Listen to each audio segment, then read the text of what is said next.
پاک صلی اللہ تعالی علیہ وسلم سر کے بالوں سے لے کر پاؤں کے ناخنوں تک سراپا رحمت. صرف حضور صلی اللہ علیہ وسلم رحمت کی ایک صفت سے متصف نہیں بلکہ وجود ہی رحمت ہے. سارا وجود ہی رحمت. حضرت عائشہ صدیقہ رضی اللہ تعالیٰ عنہ نے عرض کی یا رسول اللہ صلی اللہ علیہ وسلم کل آپ ایک شخص کو ڈانٹ رہے تھے.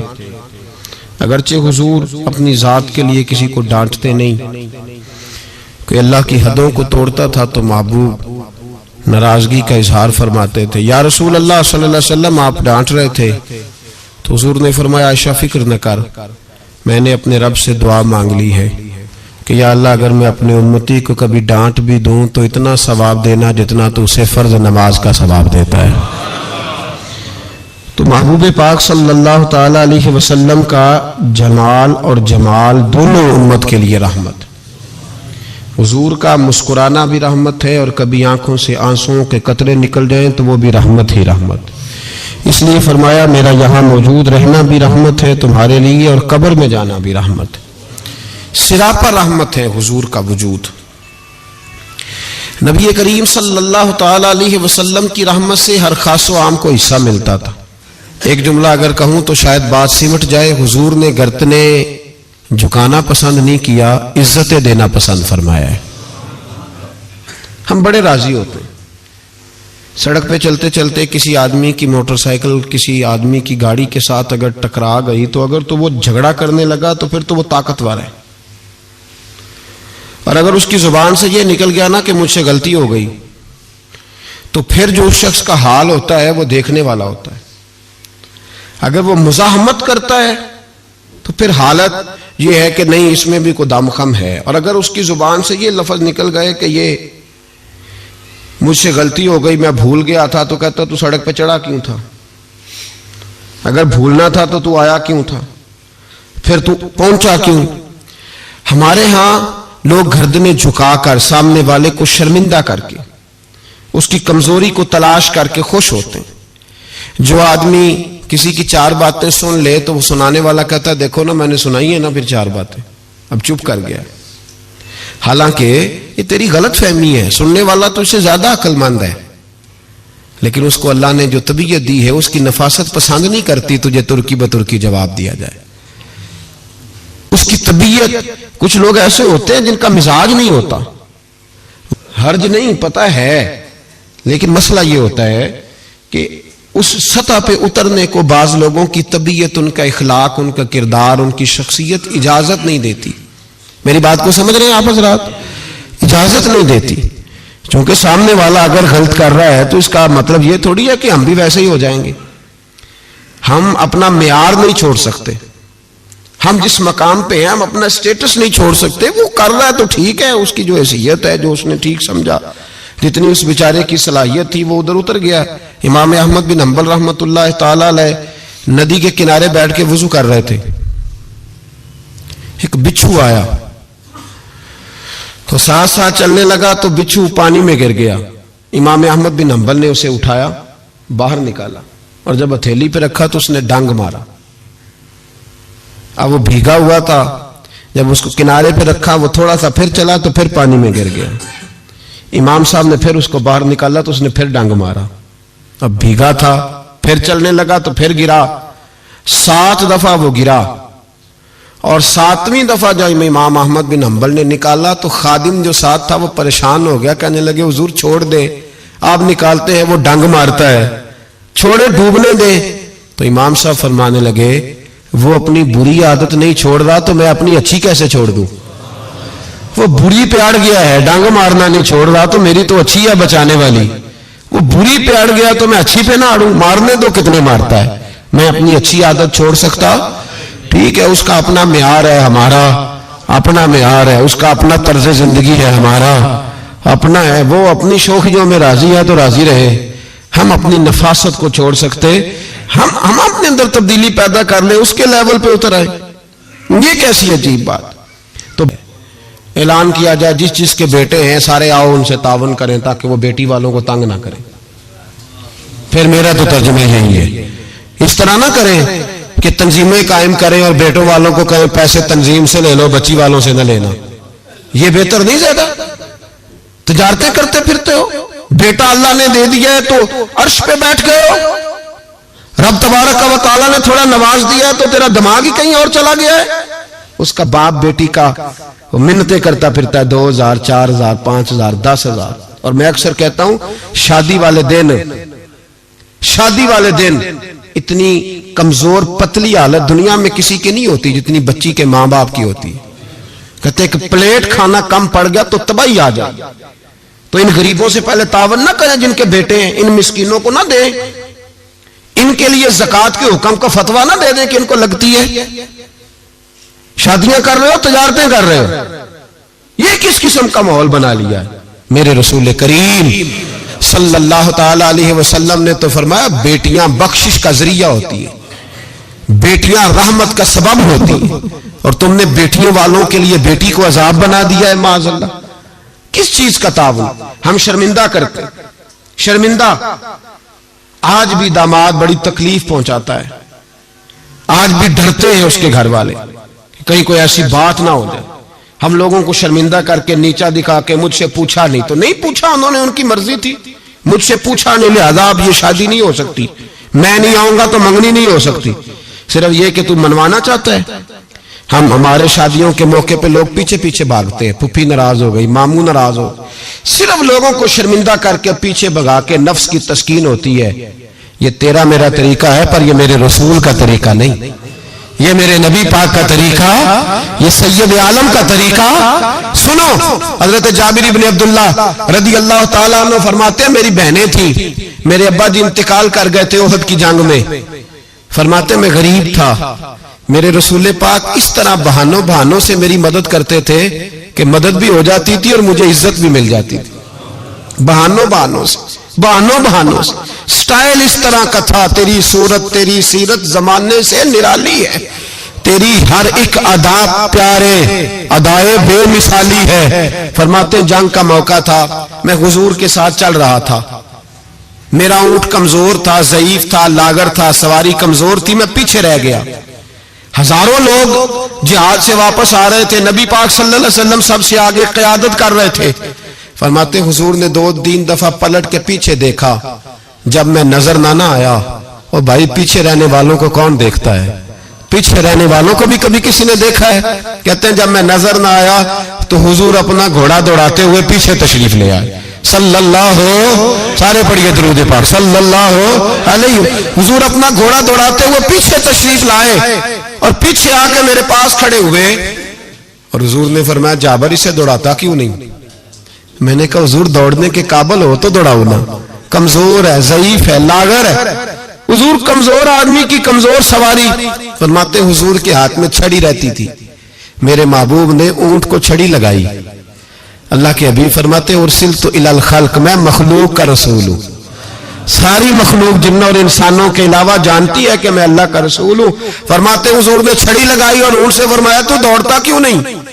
حضرت جابر کہتے ہیں جو سب سے پیچھے تھا وہ سب سے آگے نکل گیا، میں اس کی لگام پکڑ کے کھینچتا پر اسے تو حضور کا حکم ملا ہوا تھا نا، ماتے آگے نکل گیا۔ قربان جاؤں محبوب کی ادائے دل نوازی پر، کہتے ہیں محبوب بھی گھوڑا دوڑا کے میرے پیچھے آئے تو میں آگے نکل گیا، میرے قریب آ کے فرمانے لگے چل یار ہمیں بھی ساتھ لے لے، ہم بھی تیرے قافلے میں شامل ہیں، ہمیں بھی خود بھیک دے خود ہی کہے منگتے کا بھلا ہو، خود بھیک دے خود ہی کہے منگتے کا بھلا ہو۔ فرمایا ہم بھی ساتھ ہیں، ساتھ لے لو۔ کہتے میں حضور کا چہرہ دیکھنے لگا، ایک جگہ پڑاؤ کیا تو فرمایا تیرا اونٹ پسند آ گیا یار، بوڑھا ہے پر آج بھی سب سے آگے نکل جاتا ہے، کمزور ہے پر آج بھی اس کی رفتار دوسروں سے زیادہ ہے، پسند آ گیا، بیچ نہیں دیتے؟ تو میں نے کہا حضور آپ کا ہی ہے رکھ لیں۔ فرمایا نہیں، تو بتا اگر مارکیٹ میں بیچتا تو کتنے کا تھا؟ کہتے میری جھکی جھکی نظریں، اور مجھے اونٹ کی بڑی ضرورت تھی، ایک کی تو میرے پاس جانور تھا، حضور نے کہا بیچ دو، تو ضرورت بڑی تھی، محبوب نے فرمایا بیچ دو، اب پیسوں کی بھی ضرورت تھی، اونٹ کی بھی ضرورت تھی، تو میں نے کہا حضور ٹھیک ہے۔ فرمایا مارکیٹ میں بیچو تو کتنے کا؟ حضور 6 دینار کا۔ تو میرے کریم نے فرمایا نہیں میں تو پورے 10 دوں گا، اور کہا بلال پیسے دے دو، مال مدینے جا کے لے لیں گے۔ حضرت بلال حبشی رضی اللہ تعالیٰ عنہ فرماتے میں نے پیسے دیے. جناب جابر کہتے ہیں میں مدینے پہنچا, میں نے اونٹ کو نہلایا, دھلایا, پیارا سا کجاوا ڈالا, نئی رسی خرید کر میں نے لگام ڈالی, سجا سوار کے در رسول پہ لے گیا. محبوب پاک علیہ الصلوۃ والسلام مسجد سے باہر تشریف لا رہے تھے تو میں نے کہا حضور جی آپ کا مال ہے, پیسے میں نے لے لیے تھے. کہتے حضور نے تھامی لگام اونٹ کی, اور میں جب اگلی گلی کے کونے سے پلٹنے لگا تو حضور کی آواز آئی, جابر ذرا واپس تو آؤ. کہتے میں واپس آیا تو محبوب نے میری طرف دیکھا اور دیکھ کے فرمایا جابر یہ میرا اونٹ ہے, بڑھاپے میں بھی جب سواریوں میں چلے تو سب سے آگے نکل جاتا ہے, یہ جب چلتا ہے تو سب سے آگے ہوتا ہے. اور فرمائے سے کمزور نہ سمجھنا, اس کی سواری بڑی شاہانہ, بڑی پیاری, بڑی عظیم ہے, بڑا خوبصورت ہے. اور حضور نے فرمایا یہ نہ سمجھنا 6 دینار کا ہے, میں نے 10 کا خریدا ہے. اور پھر مسکرا کے فرمایا تمہیں پتہ ہے نا تحفہ لینے دینے سے محبت بڑھتی ہے, میرا دل کرتا ہے اونٹ تمہیں تحفے میں دے دوں. حضرت جابر بن عبداللہ رضی اللہ تعالیٰ عنہ فرماتے ہیں میں ہکا بکا رہ گیا, یہ نظام کیسا ہے. مجھے پیسوں کی ضرورت تھی تو میرا وہ مسئلہ بھی حل ہو گیا, اونٹ کی ضرورت تھی تو وہ میرا مسئلہ بھی حل ہو گیا. کہتے ہیں اونٹ کی لگام گردن پہ ڈالی اور میں چل رہا تھا اور سارے رستے کہہ رہا تھا اللہ نے جیسا رسول ہمیں دیا ہے, اللہ نے جیسا حبیب. وہ بول پڑے بریلی کے امام اور کہنے لگے سب سے اولا ہو آلہ ہمارا نبی, سب سے بالا ہو آلہ اپنے مولا کا پیارا ہمارا نبی, دونوں عالم کا دھولا ہمارا نبی, جس کی 2 بوند ہیں کوثر و سلسبیل. جاگ بنا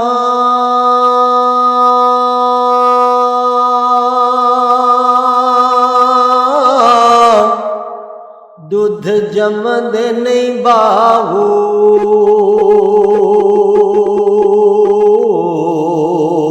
بھویں لال ہون کڑ کڑ کے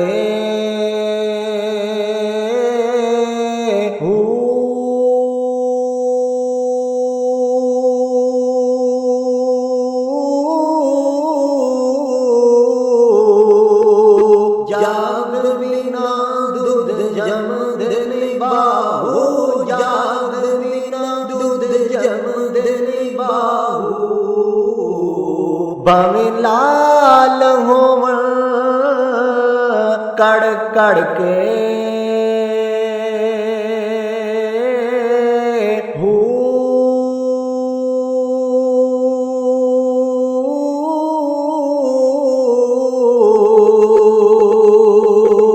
کوڑے کھو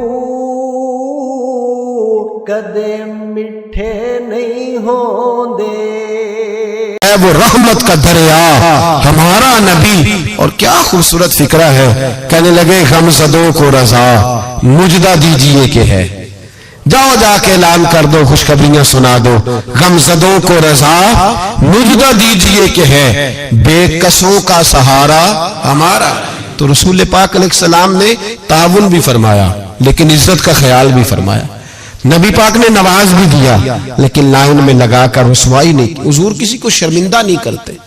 نبی پاک کا طرز کلام, طرز گفتگو, طرز رہن سہن یہ کسی شخص کی گردنیں جھکاتا نہیں تھا بلکہ یہ گردنیں اٹھاتا تھا, یہ لوگوں کو وقار دیتا تھا. حضور نے لوگوں کو عزتیں دی, نوازا ہر آدمی. ہمارا یہ عقیدہ تو نہیں نا کہ صحابہ معصوم ہے یا اہل بیت معصوم ہے, ہمارا عقیدہ ہے یا فرشتے معصوم ہے یا نبی, باقی ہر شخص میں غلطی کی گنجائش ہے اور لوگ غلطیاں کرتے بھی تھے. آپ تاریخ کی کتابیں کھول کے دیکھیں ساری. حضور نے فرمایا یہ جو زبیر بن عوام ہے نا میرا صحابی, یہ میرا تنہائی کا دوست ہے. فرمایا یہ جو میرا سلمان فارسی ہے نا جنت اس کا انتظار کر رہی ہے. فرمایا یہ جو میرا مقداد ہے نا اللہ کے فرشتے اس پر فخر فرماتے ہیں. فرمایا یہ جو میرا عثمان غنی ہے فرشتے اس سے حیا کرتے ہیں. فرمایا یہ جو میرا مولا علی ہے نا فرشتوں میں اس کی بڑی دھوم مچی ہوئی ہے. یہ جو عمر ہے شیطان اس سے ڈرتا ہے, اور یہ جو ابو بکر صدیق ہے یہ میری ساری امت کا امام ہے. انسانوں میں کمیاں بھی تو ہوتی ہیں نا, لیکن حضور آپ کو جب بھی نظر آئیں گے خوبیاں بیان کرتے نظر آئیں گے. یہ تو نبی پاک صلی اللہ علیہ وسلم نے فرمایا کہ آخری زمانے کے اندر یہ کمیاں پائی جائیں گی, لیکن ان کمیوں پر سزائیں حضور نے تعدیباً بیان کی، لیکن آنے والی قوم کی جو عظمتیں نبی پاک نے بیان کی، کیونکہ حضور عزتیں دینے آئے، میرے حضور نے صحابہ کے بیچ بیٹھ کے فرمایا یہ نہ سمجھنا جو آنے والے ہوں گے بالکل نکمے ہوں گے، تم نے تو مجھے دیکھ کے کلمہ پڑھا ہے، تم نے تو ڈوبے ہوئے سورج کو پلٹتے ہوئے دیکھا ہے، تم نے تو چاند کے 2 ٹکڑے ہوتے دیکھے ہیں، تم نے تو پتھروں کو کلمہ پڑھتے دیکھا ہے، درختوں کو سجدے کرتے دیکھا ہے، فرمایا تمہیں ایک بار مبارکباد، اور جو مجھے بن دیکھے کلمہ پڑھیں گے انہیں 7 بار مبارکباد، انہیں 7 بار مبارکباد۔ تو عزیز یاد رکھیں حضور عزت دینے آئے۔ کسی شاعر نے بڑا خوبصورت جملہ کہا تھا، اس نے کہا تھا تو نے ہر شخص کی قسمت میں یہ عزت لکھی اور آخری خطبے کی صورت میں وصیت لکھی۔ محبوب آپ نے وہ خطبہ حجت الوداع پڑھے تو ہر شخص کے لیے وصیت لکھی، عورتوں کا خیال رکھنا، بوڑھوں کا خیال رکھنا، دین کو پھیلانا، غلاموں سے حسن سلوک کرنا۔ حضور سعادت دینے آئے۔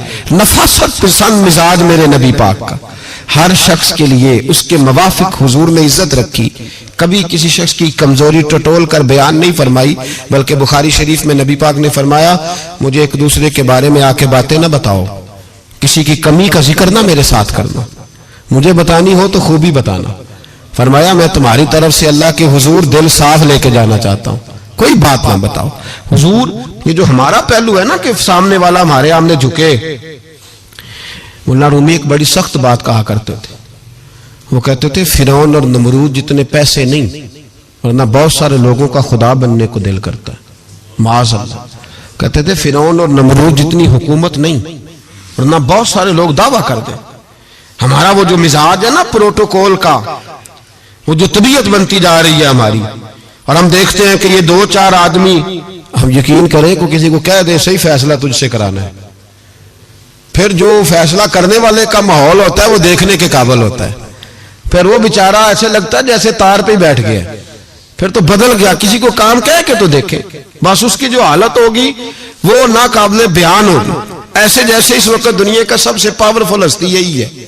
ایسے نہ کریں، اپنے آپ کو جب اللہ تبارک و تعالیٰ جتنی ذمہ داریاں دیتا جائے اتنا انسان کو جھکتے جانا چاہیے، اس لیے کہ میرے نبی کریم سید عالم صلی اللہ تعالیٰ علیہ وسلم نے فرمایا ہے جب تو اللہ کی رضا کے لیے جھکے گا تو پھر اللہ تجھے عزتیں عطا فرمائے گا، پھر اللہ تجھے بلندی اور وقار دے گا۔ تو نبی کریم صلی اللہ علیہ وسلم نے شرمندگی نہیں کسی شخص کی، بلکہ حضور نے پیار کیا، وارفتگی عطا فرمائی، لوگوں کا خیال رکھا، ان کی جہاں جہاں کمزوریاں تھیں ان کمزوریوں کے باوجود خیال رکھا۔ آج لوگ تانا دیتے ہیں اسلام کی سزائیں معاذ اللہ بڑی سخت ہیں، ہاتھ کاٹ دو چور کے، گردن کاٹ دو قاتل کی، سخت سزائیں۔ ہم کہتے ہیں اسلام کی اگر سزا سخت ہے تو اسلام جو تفتیش کرتا ہے وہ بھی بڑی سخت ہے۔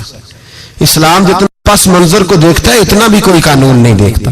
اسلام جتنا بات کی گہرائی میں اترتا ہے اتنا بھی دوسرا کوئی اتر سکتا نہیں۔ اسلام کی سزائیں سخت ہیں، پر وہ سزائیں جب نافذ ہوتی ہیں تو معاشرے میں امن بھی قائم ہوتا ہے، لیکن اس کے جو پس منظر ہے وہ بڑا انوکھا ہے۔ ایک صحابی حضرت عباد بن شرجیل رضی اللہ تعالی عنہ، وہ کہتے ہیں قحط کا دور تھا مدینے میں، حالات بڑے خراب تھے، تو میں نے اپنے پڑوسی کے باغ میں چوری کر لی، کچھ کھجورے اور انگور میں نے کھا لیے، کچھ میں نے اپنی چادر میں چھپا لیے۔ جب باہر نکل رہا تھا تو باغ کا مالک آ گیا، اس نے مجھے پکڑ کے گھسیٹا بھی، میرا کپڑا بھی چھینا، سخت سست بھی کہا۔ فرماتے میں عزت دار آدمی تھا، جب یہ میری غلطی ثابت ہوئی تو بس میں مر گیا۔ میں اس طرح لگے کہ جیسے آج زندگی نہ بھی ہوتی تو ٹھیک تھا۔ کہتے میں شدید کرب، آزمائش اور تکلیف کے عالم میں وہ مجھے پکڑ کے رسول اللہ کے دروازے پہ لے گیا۔ کہتے ہیں نبی پاک کے سامنے جا کے کہا حضور اس نے چوری کی ہے۔ کہتے میں نے محبوب کا چہرہ دیکھا، حضور نے میرا بازو تھاما اور میری گردن پہ تھپکی دے کے فرمایا تو چور تو نہیں۔ کہتے ایک جملے نے مجھے اٹھایا فرش سے اور عرش پہ بٹھا دیا، حضور نے فرمایا تو چور تو نہیں، بتا یہ غلطی کیوں ہوئی۔ یہ ابو داؤد شریف کی روایت ہے، کیوں غلطی ہوئی؟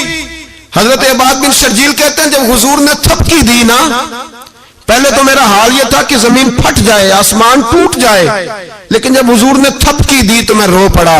میں نے کہا یا رسول اللہ، بچے بھوکے تھے، بیٹیاں بھوکی تھیں، بیٹے بھوکے تھے. حضور اپنی تو میں برداشت کر سکتا، پر بچیاں تھیں جو میں روٹی مانگتی تھی تو میں حضور میں ٹوٹ جاتا تھا. اس سے 2 4 5 دفعہ ادھار مانگا، اس نے دیا. حضور میں دھوکہ نہیں دے سکتا، فریب فراڈ نہیں کر سکتا. یا رسول اللہ صلی اللہ علیہ وسلم ادھار مانگا، کچھ دیر لوگوں نے دیا، پھر نہیں دیتے تھے، مجبور ہو گیا. یہاں چور کے ہاتھ نہیں کٹے، بلکہ یہاں کیا کمال فرمایا میرے رسول نے، یہاں کیا رنگ ارشاد فرمایا. حضور نے اس کو فرمایا جو پکڑ کے لایا تھا، فرمایا تجھے پتا تھا یہ بھوکا ہے؟ حضور پتا تھا. تو فرمایا تو نے روٹی کیوں نہیں کھلائی؟ تجھے پتا تھا یہ ننگا ہے؟ حضور پتا تھا. تو کپڑا کیوں نہیں دیا؟ اب حضور سزا دینے لگے تو فرمایا چل اب سزا یہ ہے کہ 2 اونٹ مال کے بھر کے اسے دے، اور دیکھنا آئندہ بھی اس کا ضرور خیال رکھتے رہنا. جہاں مجرم کو ملتی ہیں جزائیں بھی عطائیں بھی، مدینے میں جو لگتی ہے عدالت ہو تو ایسی ہو، مدینے میں جو لگتی ہے عدالت ہو تو ایسی. اور اعلیٰ حضرت فرماتے چور حاکم سے چھپا کرتے ہیں یا اس کے سوا، تیرے دامن میں چھپے چور انوکھا تیرا. میرے رسول پاک علیہ الصلوۃ والسلام نے لوگوں کو شرمندہ نہیں کیا، بلکہ نبی پاک صلی اللہ علیہ وسلم آگے بڑھا کرتے، تعاون فرماتے، دیکھتے تھے کہاں میری کس کو ضرورت ہے. اور حضور سید عالم صلی اللہ علیہ وسلم کے پاس جا کے کوئی شخص یہ نہیں محسوس کرتا تھا کہ پتہ نہیں یہ کیا کریں گے، پتہ نہیں ان کا لب و لہجہ کیا ہوگا، یہ کس طرح سے بات کریں گے، کیسے چیز آگے بڑھے گی.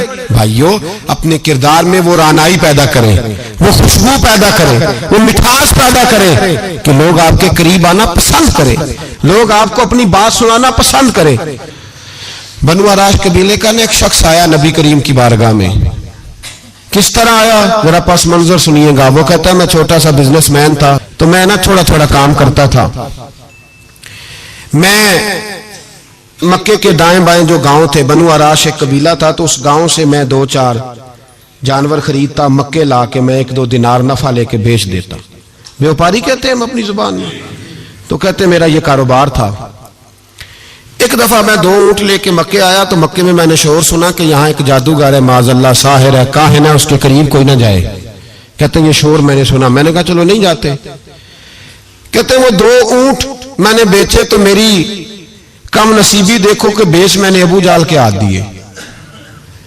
اونٹ خرید لیے تو مجھے کہنے لگا کل پیسے لے لینا. میں نے کہا گھر کہاں ہے؟ کہنے لگا فلاں گلی میں، فلاں محلے میں، فلاں جگہ میرا گھر ہے. کہتے ہیں میں مجبور تھا، چھوٹا سا کاروباری تھا، میں بڑا بزنس مین نہیں تھا. اگلے دن میں اس کے گھر گیا. میں نے کہا پیسے؟ تو کہنے لگا کل آنا. کہتے ہیں میں نے کہا کہ یہ بڑا آدمی ہے، کہیں بگڑ گیا تو میں پیسے کیسے لوں گا. میں چپ کر کے آ گیا. 2 راتیں مجھے چوک میں سوتے ہوئے ہو گئی. نہ تو میرا کوئی رشتہ دار تھا، نہ کوئی زمانہ تھا ہوٹلوں کا، مجبوری تھی. تیسرے دن میں پھر گیا تو میں نے کہا پیسے؟ کہنے لگا کل آنا. تو میں نے کہا یار میرا یہاں کوئی بھی نہیں، میں سڑک پہ سوتا ہوں، مہربانی کر میرے پیسے دے. اور میں اتنا بڑا آدمی بھی نہیں، ہو سکتا ہے میرے پاس کرایہ بھی نہ ہو، میرے پیسے دے میں جاؤں. کہتے ذرا دبا کے بات کی تو کہنے لگا چل دوڑ جا، جہاں سے ملتے ہیں لے لے. یہ تاجر جب ڈوبتے ہیں تو یہ خودکشیاں کرتے ہیں، اس لیے کہ جس آدمی کی اصل زر ڈوب جائے وہ کدھر جائے گا بیچارہ. کہتے ہیں میں وہاں سے پلٹا اور پلٹ کر میں نے لوگوں سے پوچھا کہ مکے کے سردار چودھری امیر لوگ کہاں بیٹھتے ہیں. تو انہوں نے کہا کہ کعبے کے ساتھ چھوٹی چھوٹی ٹولیاں بنی ہوئی ہیں، یہ سارے چودھری بیٹھے. کہتے ہیں میں جا کے ایک ٹولی کے بیچ کھڑا ہوا، اس میں ابو لہب، ابو سفیان، عتبہ، عتیبہ، شیبہ سارے بیٹھے تھے، بڑے بڑے سردار. میں نے ان سے کہا کہ بھائی چودھریو میری تھوڑی مدد کراؤ، ایک آدمی کو پیسے دیے ہیں، مال دیا ہے، وہ پیسے نہیں دے رہا، اور میں مجبور ہوں، پردیسی ہوں، غریب ہوں، میری مدد ہو جائے. تو کہتے ہیں وہ عتبہ بول کے کہنے لگا کون ہے جو تیرے پیسے دبا گئے؟ اتنی ضرورت کسی کی؟ ہمارے ہوتے ہوئے نام لے. تو کہتے ہیں میں نے کہا کہ ابو جال نام ہے اس کا. کہتے ہیں گردنیں جھوک گئیں. کہنے لگے تو بڑے گنڈے کے پاس پھنس گیا، وہ تو سردار ہے سارے گنڈوں کا، وہ تو نہیں ملتے پیسے، مشکل ہے. کہتے ہیں میں کانپنے لگا کہ میرے پیروں تو زمین نکل گئی، یار پیسے نہیں ملیں گے تو میں تو گھر نہیں جا پاتا، کرایہ بھی نہیں. کہتے ہیں عتیبہ نے مذاق کیا، سامنے خانہ کعبہ کے ساتھ ٹیک لگا کے رسول پاک تشریف فرماتے. معاذ اللہ سما معاذ اللہ نقل کفر نہ باشد. اس نے مذاق کیا, کہنے لگا وہ جو بندہ بیٹھا ہے نا وہ تیرا مسئلہ حل کر سکتا ہے. کہتے اس نے مذاق کیا, باقی تالی لگا کے ہنسنے لگے. مجھے سمجھ نہ آئی, بھیجتے بھی ہیں مذاق بھی اڑاتے, پر ڈوبتے کو تنکے کا سہارا میں چلا گیا. اللہ کے رسول وظیفہ پڑھ رہے تھے تو میں ڈرتے ڈرتے کہ میرا کہیں یہ سہارا بھی نہ چلا جائے, میں ڈرتے ڈرتے پیچھے بیٹھ گیا کہ حضور فارغ ہوتے ہیں. تو غریب آدمی ڈرتا ہے نا چودھری صاحب بگڑ نہ جائیں. تو اسی پس منظر میں ڈر رہا ہوں کہ کہیں کوئی بات نہ ہو جائے. فارغ ہوتے ہیں تو بات کرتا ہوں, لیکن قربان جاؤں ابھی میں بیٹھا ہی تھا, میرے نبی نے رخ میری طرف پھیر لیا. کہتے میں پردیسی تھا, میرا کوئی اپنا نہیں تھا. 2 جملے نبی پاک نے کہے اور مجھے یوں لگا کہ بچھڑی ہوئی ماں مجھے مل گئی ہے. 2 جملے نبی پاک نے. پہلا جملہ فرمایا بھائی پردیسی لگتے ہو, اور دوسرا جملہ کہا پریشان لگتے ہو. کہتے ہیں میرے آنسو یوں نکلے جیسے نہریں بہتی ہیں. میں نے کہا محبوبہ میں تجھے جانتا تو نہیں, پر پردیس میں لٹ گیا ہوں. انشاءاللہ پردیسی کوئی بھی نہ تھی وے کخ جنا تو پارے. حضور ایک آدمی نے پیسے دبا لیے. کہتے جب میں رویا تو نبی پاک نے نہ نام پوچھا اس بندے کا, نہ کام پوچھا, میری گردن پہ تھپکی دی. فرمایا فکر نہ کر, جیسے تو کہے گا ویسے ہی ہو جائے گا. کام بھی نہیں پوچھا, نام بھی نہیں پوچھا. حضور نے بازو تھاما, گھر لائے, اور حضور نے ٹوٹی ہوئی چٹائی پہ بٹھایا, اور اللہ کا لاڈلا نبی اپنے مقدس ہاتھوں میں میرے لیے کھجوریں لایا, اور حضور میرے لیے دودھ لائے. کریم نے مجھے کھجوریں کھلائیں, دودھ پلایا, اور فرمایا جب تسلی ہو گئی, میں کئی دنوں کا بھوکا تھا, جی بھر کے میں نے کھایا. اب حضور نے فرمایا بات کیا ہے؟ حضور اس طرح میں نے پیسے دیے, مال دیا, اونٹ دیے, پیسے نہیں دیتا. بندہ کون ہے؟ ابو جہل. کہتے حضور نے فرمایا فکر نہ کر مل جائیں گے. تو فکر نہ کر غم زدوں کو رضا مجدہ دیجئے کہ ہے, بے کسوں کا سہارا ہمارا نبی. ملیں گے, ملنے کیوں نہیں؟ فرماتے حضور نے فرمایا چل میں تیرے ساتھ چلتا ہوں. اور بھائی کو فون بھی کر دے تو مہربانی, کو روکا بھی لکھ دے تو مہربانی. ساتھ کون چلتا ہے؟ وہ بنو آراش کے صحابی کہتے ہیں میرے نصیب دیکھو, 2 جہاں کی رحمتیں, اللہ کا پیارا رسول میرے ساتھ چل رہا ہے, حضور میرے ساتھ ساتھ. کہتے ہیں اس کے دروازے پہ پہنچے تو میں سارے رستے سوچتا تھا کہ لوگ تو کام کراتے ہیں تو بڑھ کے مارتے ہیں, ایسی کی تیسی کرا دیں گے, ہو نہیں سکتا وہ پیسے. کہتے ہیں حضور نے تو کوئی بات ہی نہیں کی, میں ہی کرتا رہا, حضور تو چپ ہے, نظریں جھکی ہوئی ہیں. میں کہتا تھا وہ بڑا بدماش ہے, حضور کیسے بات کریں گے اس کے ساتھ. لیکن جب اس کے دروازے پہ پہنچے, دستک دی, باہر نکلا, تو کہتے ہیں مصطفیٰ کی جھکی ہوئی نظروں کو میں نے اٹھتے ہوئے دیکھا. ہو ہلکا یارا تو بریشم کی طرح نرم, رزم حق کو باطل ہو تو فولاد ہے مومن. کہتے ہیں اٹھتی ہوئی دیکھی نظریں, اور میرے حبیب پاک نے نظر اٹھائی اور ایک جملہ, اور اس جملے کے اندر طاقت خدائی. حضور نے فرمایا تیرا کیا خیال ہے؟ پیسے دبانے والے اور لوگوں کو ستانے والے بڑے ہوتے ہیں, تو سردار بنتا ہے؟ غریبوں کا خون چوس کے سردار بنے گا؟ ان بیچاروں پہ ظلم کر کے لا اس کے پیسے لا. کہتے ہیں اس کی ٹانگیں کانپنے لگی, کہنے لگا جی میں ابھی لایا. ادھر سے عتبہ نے بندہ بھیجا, کہنے لگا پتہ تو کرو, پیچھے جاؤ تو صحیح بنتا کیا ہے. وہ جاسوس بھی کھڑا ہے چوک, ابھی لایا جی میں. فٹافٹ پیسے لایا.